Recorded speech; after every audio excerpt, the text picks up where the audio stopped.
దేవుని నమ్ముకున్న ప్రజలకు శ్రమలు వస్తాయా? వస్తాయి. పౌలు గారి అంటాడు, క్రీస్తు యేసునందు సద్భక్తితో బ్రతుకను ఉద్దేశించువారు శ్రమల పాలైపోతారు. కానీ విచిత్రం ఏంటో తెలుసా? ఎన్ని శ్రమలు నీ బ్రతుకులో ఎదురైనా, శ్రమలు కాల్చి నిన్ను బూడిద చేయలేవు.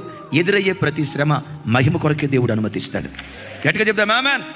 శ్రమలు వస్తాయి, ఆపదలు వస్తాయి, అపాయాలు వస్తాయి. కొంతమంది చుట్టూతో అన్ని ప్రజలు చూసి నిన్ను కూర్చి అంటారు, అమ్మ దేవుడు దేవుడు దేవుడు దేవుడు దేవుడు దేవుడు అని నువ్వు పరిగెత్తితే ఏంటమ్మా ఈ కష్టాలు?